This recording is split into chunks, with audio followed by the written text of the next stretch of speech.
کا قرآن سننے کے لیے تیار نہیں.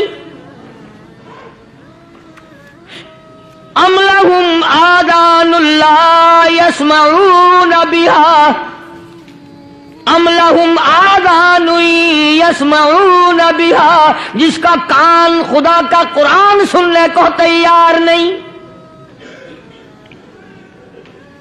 خدائی فیصلہ سنو، اللہ کے قرآن کا فیصلہ سنو، اللہ کے کلام کا فیصلہ سنو. جس کا کان میرا کلام سننے کے لیے تیار نہیں، جس کو میرا قرآن سن کے مزہ نہیں آتا، جس کو میرا کلام سن کے حلاوت نہیں آتی، جس کو میرا کلام سن کے لذت نہیں آتی، جس کی روح تازی نہیں ہوتی، جس کو لطف نہیں آتا، جس کو کیف نہیں آتا، جس کو سرور نہیں آتا، جو میرا قرآن سننے کو تیار نہیں، جو میرا قرآن آنکھوں سے دیکھنے کو تیار نہیں، جو میرا قرآن سننے سمجھنے کے لیے تیار نہیں.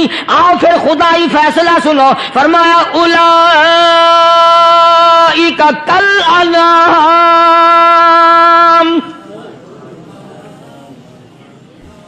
میرا فیصلہ نہیں، کسی پارٹی کا فیصلہ نہیں، کسی فرقے کا نہیں، کسی طبقے کا نہیں، کسی جماعت کا نہیں. فرمایا اولئک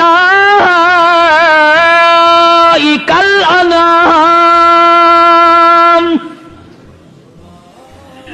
پیدا کرنے والا مالک و خالق کہتا ہے مجھے اپنی کبریائی کی قسم یہ سارے جانور ہیں.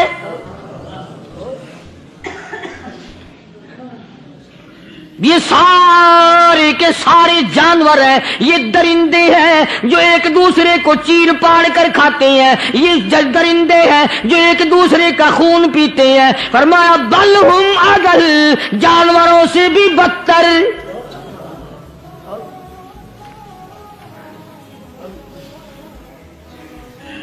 جس کے دل میں قرآن سن کر ترس نہیں، جس دل میں رحم نہیں، اپنے سے کمزور دیکھ کر جس کے دل میں شفقت نہیں، مہربانی کا مادہ نہیں. فرمایا وہ کوئی بندہ ہے، وہ تو جانور ہے. اور خدا غضب میں آ گیا. فرمایا بل ہم اضل، اس سے بھی بدتر. اللہ والے جو ہیں وہ ان خصلتوں کو دور کراتے ہیں، اور وہ آدمی کے مزاج اور دل میں سے ایسی چیزیں نکالتے ہیں جو اس کی بربادی کا ذریعہ بنتا ہے. دل کی بیماریوں کا کسی کو فکر نہیں. بخار ہو جائے، آپ چڑھ جائے، آپ کو پتہ چل جاتا ہے. نزلہ ہو جائے، آپ کو پتہ چل جاتا ہے. کھانسی ہو جائے، پتہ چل جاتا ہے. دل کی بیماریوں کا کیا پتہ چلے؟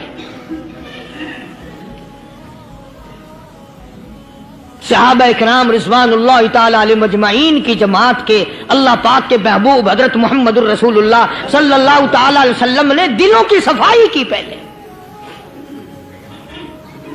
پہلے لوگ جھونپڑیوں میں کچے کوٹھوں میں رہتے تھے، نہ اتنی صفائی تھی، نہ اتنی ترقی تھی. آج برتنوں کی صفائی دیکھو، کپڑوں کی صفائی دیکھو، مکان کی صفائی دیکھو. رات دن بس اسی دھندے میں لگے ہوئے، سارا دن برتن دھونے سے فرصت نہیں، سارا دن کپڑوں کے بناؤ اور سنوار میں فرصت نہیں.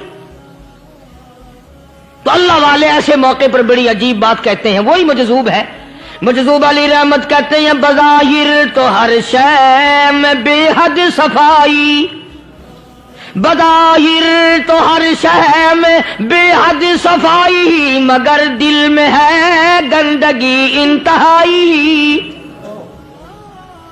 بظاہر تو ہر شے میں چہرے کی صفائی، بدن کی صفائی، نہ جانے کتنی قسم کا صابن ہے، نہ جانے کتنی قسم کے پاؤڈر ہیں، نہ جانے کتنی قسم کے شیمپو ہیں، نہ جانے کتنی قسم کے کپڑے ہیں، کیا چال ڈھال ہے، کیا نئے نئے ڈیزائن ہے. مجذوب کہتا سب کچھ دیکھ لیا، بظاہر تو ہر شے میں بے حد صفائی، مگر دل میں ہے گندگی انتہائی. جس یار کی بیٹھک میں بیٹھ کے کھانا کھایا، جس رشتہ دار کی بیٹھک میں بیٹھ کے کھانا کھایا، اسی کی بہن کو دیکھ کر آبرو پہ ڈاکہ ڈالنے کا پروگرام ہے. جس دوست کے گھر میں بیٹھ کے کھانا کھایا، اسی دوست کی بیوی کی عزت لوٹنے کا پروگرام ہے. पुराने जमाने में अब भी दिल्ली जैसे शहर में अगर दावत की जाती है तो वहां एक तश्तरी में नमक आता है सबसे पहले। अरब में भी दस्तूर था पुराने जमाने में, अगर कोई दावत करता, कोई तकरीब करता, सबसे पहले नमक आता था। एक एक उंगली हर शख्स नमक चाटता था। क्या मतलब? जिसने नमक चाट लिया अब वो नमक हरामी नहीं बनेगा। इस घर में चोरी करना, इस घर की आबरू का गलत तस्वुर लाना, इस घर के माल में खयानत करना वो हराम समझता था जिस घर का मैंने नमक चख लिया। और मुसलमानों की बात नहीं, हिंदुओं की भी ये बातें थी। मौलाना मोहम्मद अली साहब जलंधरी सब कहदो रहमतुल्लाह अलैह फरमाया करते थे कि एक सिख था बहुत बड़ा डाकू, मुसलमान और हिंदू मिलकर उसको साथ मिलाकर के ले गए कि यहां इस गांव में, इस पिंड में डाका डाले। सफर करके गए, तकलीफ उठा के गए। उस सिख डाकू ने पूछ लिया कि ये कौन सा गांव है कि ये फलाना है।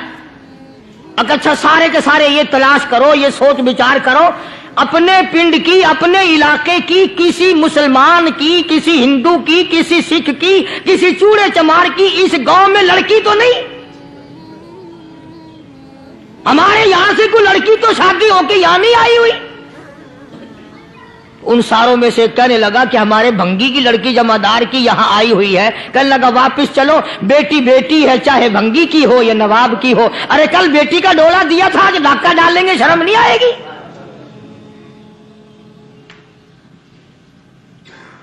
आज वो तसव्वुर कहां चले गए? और हम सब रोते फिरते हैं, सुकून नहीं, सुकून नहीं, इत्मीनान नहीं। अरे इत्मीनान आएगा कैसे? हमारे दिल बेईमान है, नीयतें खराब है, आएगा कहां से?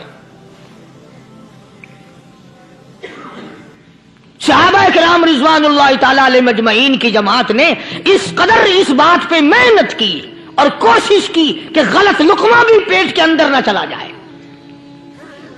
चुनाचे मैं अलल ऐलान कहता हूं, 1,29,000 सहाबा किराम काली कमली वाले के दीवाने और परवाने, हुजूर के यार जानिसार, हुजूर के साथ फाका खाने वाले, फाको मरने वाले, पत्थर खाने वाले, अपने बच्चों के टुकड़े होते हुए देखकर ला इलाहा इल्लल्लाह मुहम्मदुर रसूलुल्लाह की सदा बुलंद करने वाले सहाबा किराम का ये हाल था। पैदल सफर करके जाते थे यहूदी ईसाई, शाम निकल गए, फलस्तीन निकल गए, हिंदुस्तान आ गए, 2-2 साल लग जाते थे। अपनी जवान बेटियों को मुसलमानों के घरों में छोड़ के आ जाते थे। कभी निगाहे नबूवत ने जिनको रंग दिया था, कभी किसी सहाबी पे जर्रा बराबर इल्जाम नहीं लगा। उन यहूदियों का, उन ईसाइयों का यह अकीदा था कि मोहम्मद सल्लल्लाहु अलैहि वसल्लम के जो गुलाम हैं, इनकी निगाह भी पाक है, इनके दिल भी पाक है, इनके इरादे भी पाक है, इनके हाथ भी पाक है।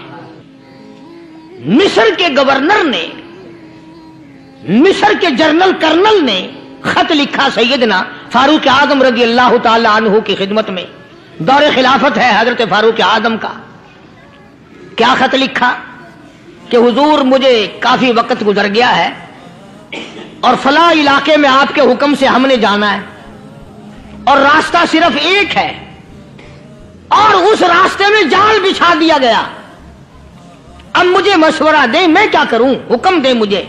जाल क्या बिछा दिया गया कि हमें पता चल गया है ईसाइयों ने प्रोग्राम बनाया, सैकड़ों लड़कियां तलाश कर करके बड़ी खूबसूरत हसीना इकट्ठी की हैं, उनको गाने बजाने की ट्रेनिंग दी है, उनको अच्छी अच्छी आवाजों वाली लड़कियां ढूंढ के लाए हैं और उन्होंने ये प्रोग्राम बनाया कि जब मुसलमानों की फौज इस गली से गुजरेगी, इन कोठों के ऊपर चढ़ के गाना बजाना करेंगे ताकि उनके दिल में बदमाशी आए और उनका बेड़ा गर्क हो।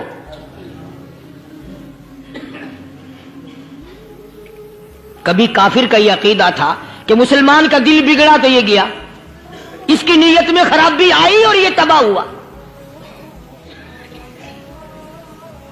जनाबे फारूक आज़म रज़ियल्लाहु ताला अन्हु ने उसे ये खत नहीं लिखा कि तू कुरान पढ़ा कर, तू नफिल पढ़ा कर। अमीरुल मोमिनीन खलीफतुल मुस्लिमीन सैयदना फारूक आजम रजी अल्लाह ताला अन्हु ने अपने जर्नल कर्नल को खत लिखा कि इसमें लंबी चौड़ी फिक्र की कोई बात नहीं, इसमें कोई परेशानी वाली बात नहीं, कोई सोचो विचार वाली बात नहीं, सारे तेरी फौज में तेरी कमान में मुसलमान है, सबको इकट्ठा कर ले, सारों को इकट्ठा करके कुरान करीम के सूरत नूर की 2 आयतें सुना दे। ये भी नहीं फरमाया कि सजा सुनाओ, इतने कोड़े लगेंगे, जो खिलाफ करेगा यूं कैद होगी, यूं कोर्ट मार्शल कर दिया जाएगा, कुछ नहीं। जनाब फारूक आजम रज़ियल्लाहु ताला अन्हु की राय देखो, उनके ख्याल में कुरान करीम में इतनी बड़ी ताकत है, इतनी बड़ी अजमत है, इतनी बड़ी करामत है, कलाम इलाही में इतना बड़ा शरफ है। ऐलान कर दिया, फरमाया अपने कर्नल को सारी फौज को लश्कर को इकट्ठा करके कुरान करीम की फुला फुला आयत सुना दे।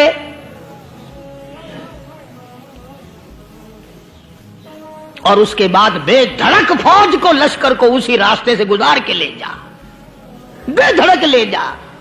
हाय, कभी कुरान की 2 आयतों से काम बन जाता था, अब सारे कुरान से मेरा तेरा काम नहीं बनता। कसूर कुरान का नहीं है, ये मेरा तेरा है। ये तो इतनी वफादार कलाम है, इतनी पाक कलाम है, खुदा की कसम। हजारों रजिस्टरों के गत्ते, हजारों चाय के डब्बे, हजारों मिठाई के डब्बे, लाखों करोड़ों दवाइयों के डब्बे गंदे नालों पे, कूड़ियों पे, रूड़ियों पे पड़े हैं। और जिस गत्ते ने कुरान के साथ यारी लगा ली, खुदा की कसम कोई आदमी बगैर वुजू उस गत्ते को भी हाथ नहीं लगा सकता। हजारों नहीं, लाखों कपड़े मार्केट में पड़े, पर जिस कपड़े ने कुरान से यारी लगा ली, जो कपड़ा जुस्दान बनकर कुरान पे चढ़ गया, लोग उसको भी चूमते हैं, और चूमना चाहिए। यारो, कपड़े ने कुरान से यारी लगाई तो कपड़ा अजमत वाला बन गया, गत्ते ने यारी लगा ली तो गत्ता बन गया। हजारों किस्म के कागजात रोजाना जलील होते फिरते हैं, जिस कागज पे कुरान लिखा गया वो अजमत पा गया, जिस स्याही से कुरान लिखा गया वो स्याही अजमत वाली बन गई। अरे अगर मुसलमान कुरान को अपने अंदर पैदा कर ले, उसकी अजमत को बसा ले, उसको अपना लाहे अमल बना ले, उसको अपने सर पे रख ले, तो क्या ये बंदा कुरान के साथ वफादारी करे तो कुरान, क्या ख्याल है, कुरान बेवफाई कर देगा? यकीन नहीं, यकीन असल बात इत्काद की है। यकीन का तो यह आलम बना हुआ कि अगर कोई चोरी का मामला हो जाए और किसी पर शुभ हो, अगर उसे कहो कि कुरान उठा दे तो देर नहीं लगाएगा, और अगर कहे कि फलानी खानगाह का कुंडा मार दे, कि ये काम मैं नहीं करता। खानगाह के कुंडे पे ईमान है, कुरान पे ईमान नहीं। उस पर यकीन है कि पीर अंधा कर देगा, और यहां यकीन नहीं कि जिस खुदा ने पैदा किया, अगर मैंने झूठा कुरान उठाया तो वो बर्बाद कर देगा। अजीब अजीब लोग हैं। चुनाचे मिस्र के कर्नल ने, मिस्र के जर्नल ने सारी फौज को इकट्ठा कर लिया। उसने भी ये बात तो नहीं कही कि फारूक आजम को दोबारा खत लिखता कि हजरत ये तो 2 आयतें आपने लिखी, ये तो सारा कुरान रोज पढ़ते हैं, पर बनेगा क्या? जैसे फारूक आजम का यकीन था, फारूक आजम की फौज के कर्नल का भी यकीन है, फारूक आजम के फौज के जर्नल का भी यकीन है। उसने सारी फौज को इकट्ठा किया, लश्कर को जमा किया, और उसके बाद कहने लगा, कुल्लिल मुमिनीन यगुद्दू मिन अबसारिकुम व यहफज़ू फुरूजहुम ज़ालिका अज़का लहुम इन्नल्लाह खबीरुम बिमा यसनऊन। ओ लोगों, खुदा तुम्हें कहता है अपनी आंखों की हिफाजत करो।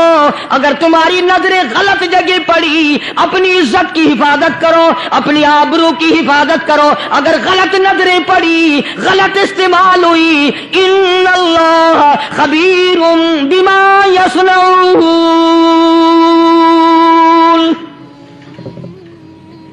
अल्लाह पाक तुम्हारी साथ साथ है। وہ ہر چیز کو دیکھتا جائے گا، وہ ہر چیز تمہاری دیکھے گا۔ چنانچہ تاریخ شاہد ہے، ابن حشام نے لکھا ہے، ابن خلدون نے لکھا ہے، اور کئی مورخین نے لکھا ہے کہ جب مسلمان جرنل نے، مسلمان کرنل نے اپنی فوج کو قرآن کی 2 آیتیں سنائی اور اس کے بعد حکم دیا چلو، تمام کا تمام لشکر چل رہا ہے، ادھر ڈھول بجا، دھماکے بجے، گانا شروع ہوا، گانا بجانا شروع ہوا، ساری فوج نکل گئی، سارا لشکر چلا گیا۔ لڑکیوں نے دیکھا کہ یہ تو ختم ہو گئے، نیچے آواز دے کے کہنے لگی اور جانے والوں یہ ساری فوج کئی اندھوں کی فوج تو نہیں؟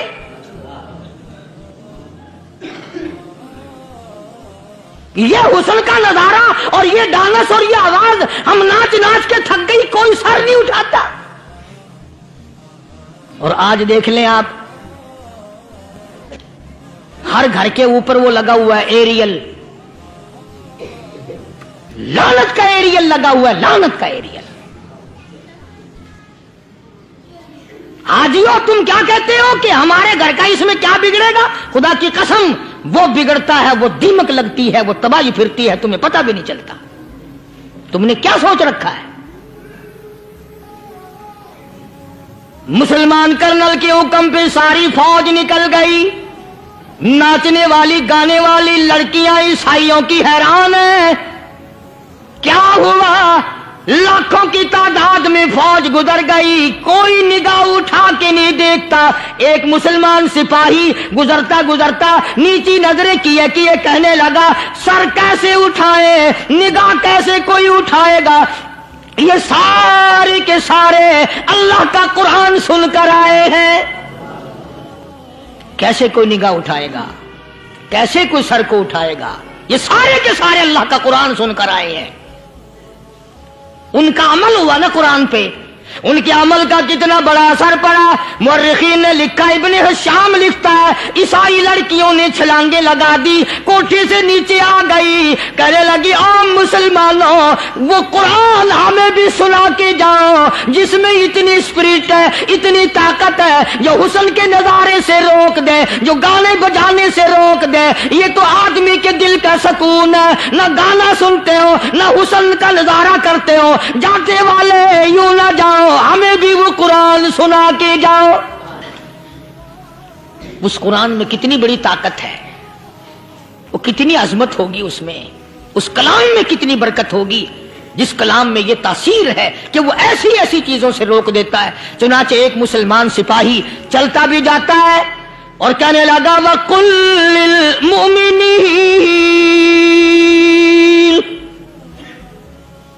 وَقُلْ لِلْمُؤْمِنِينَ، قرآن کی آیت پڑھ کے سنائی، سینکڑوں نہیں بے شمار لڑکیاں ایک مسلمان کی زبان سے اللہ کا قرآن سن کے کہنے لگی اور جانے والوں چھوڑ کے نہ جاؤ، ہمیں بھی کلمہ پڑھاؤ۔ جتنی بھی وہ ناچنے گانے والی تھی تمام کے تمام کلمہ پڑھ کر مسلمان بن گئی۔ اور مورخین نے لکھا ہے آخری دم تک قرآن کی شیدائی اور دیوانی بن کے گزری ہیں۔ پھر وہ لڑکیاں جو رات دن حسن و جمال کا پیکر بنی رہتی تھی، علماء نے لکھا ہے جب موت آئی ایک ایک کے بدن میں، کپڑے لباس میں موت آئی تو 50-50 ٹاکی لگی ہوئی تھی۔